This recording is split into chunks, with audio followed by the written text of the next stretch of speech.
I know I often start off by saying I apologize, but I'm going to be annoying people by saying that again. I apologize because this is going to be more of a preface than an essay unto itself, because I've reacted to the recent, I'll just say, content of a certain creator and his alleged criticism of a film.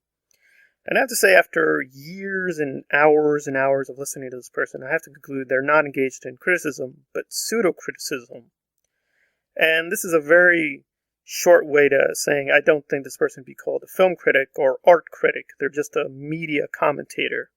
They're basically just a pundit, but I don't take seriously what they're saying about films or fictional worlds or, objectivity or art. But it does force us back into that most difficult area of, well, what is art?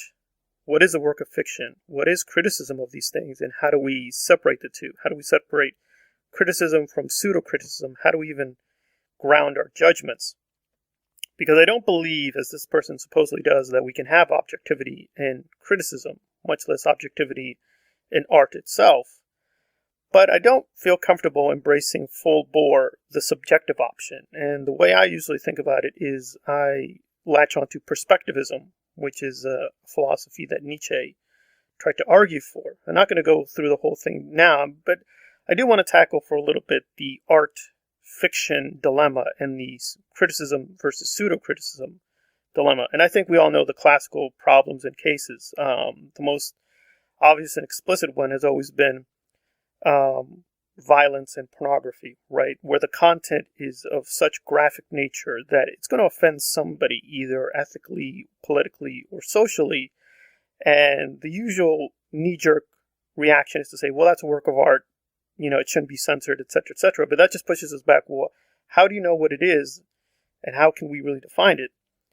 And with the erotic image, we usually seem to understand what we mean by it, right? That we're focused on the body. The body is naked. It's posed in a certain way. It's sold for commercial purposes.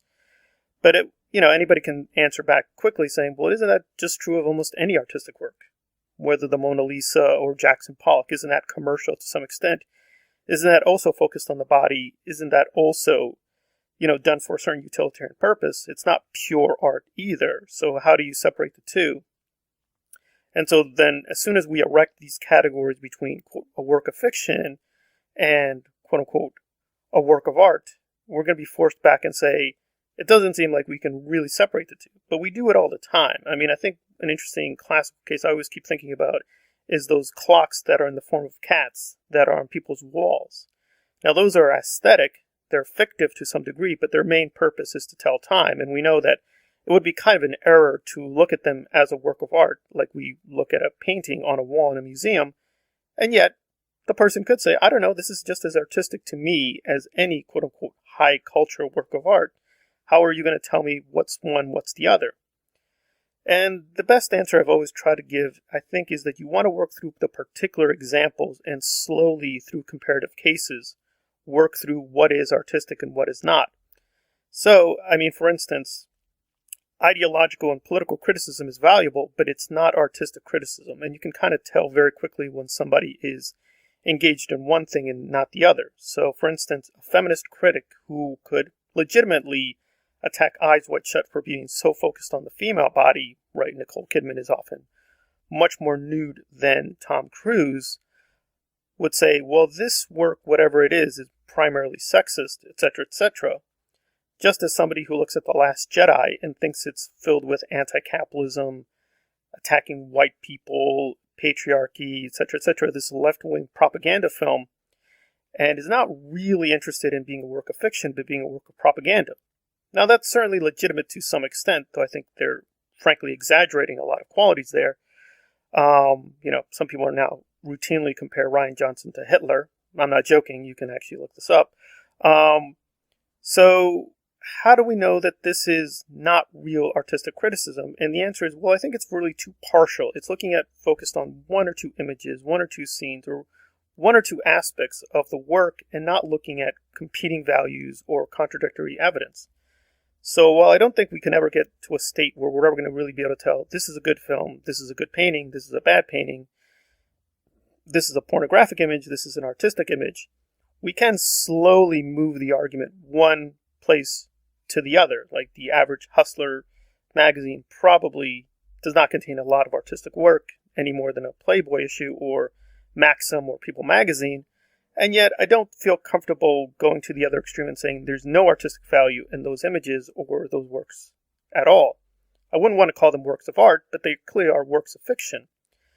And when we turn to something like an obvious case like George Martin's A Song of Ice and Fire, just because it contains insane amounts of violence and sexuality, I don't feel comfortable saying just because it has those elements, or just primarily because George Martin is rich and is wealthy and is making money from these images and these representations, therefore it's not artistic, and commenting on it is also not artistic. I don't agree with that either. I think that's being way too narrow-minded.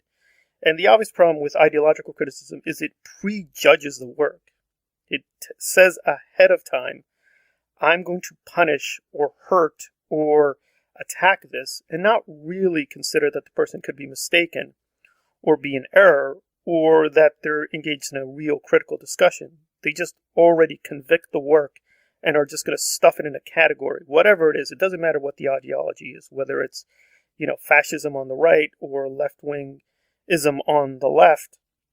You sort of take an object and you want to fit it into a certain category no matter what the truth. So Taylor Swift, by definition, is capitalist propaganda, but something like Rage Against the Machine is, by definition, true artistry because it matches the ideology of the critic. It has nothing to do with the actual work of art or the work of fiction. You're not really interested in its aesthetic values or carefully separating these various aspects. You just want to fit into a category no matter what, and you're never going to allow any ambiguity or any subjectivity or any error on your part. It's already been decided. This is what this is. This is the thing it has to be. There could not be any possible counter-argument. And to me, that's not really valid artistic criticism. It's something else. It's ideological criticism. It's political criticism. It's propaganda. It's ideology. It's prejudice. But I don't think I want to call it artistic criticism. I don't think I want to call that person a legitimate critic. They may be very popular. They may be making a lot of money. But they're not a critic. They're basically an ideologist in disguise. And they're just using these words, objectivity, art, fiction, to try to really, for the sake of profit and ideology, pass themselves off as something that they're really not and never will be. But again, it's going to be a hard slog to show that because you can't prove anything with works of fiction or works of art. You just have to slowly, sway the argument one way or the other and hope you've provided enough reasons and or evidence that you are correct and the other person is wrong. So I'm going to get into particulars very soon, but I just wanted to do this very general statement to kind of just clear the air and clear the decks for that. All right. Thanks a lot. This has been Kubrick Analyzed on the vexing art objectivity question in works of fiction. Thanks for listening. Please be safe. See you later.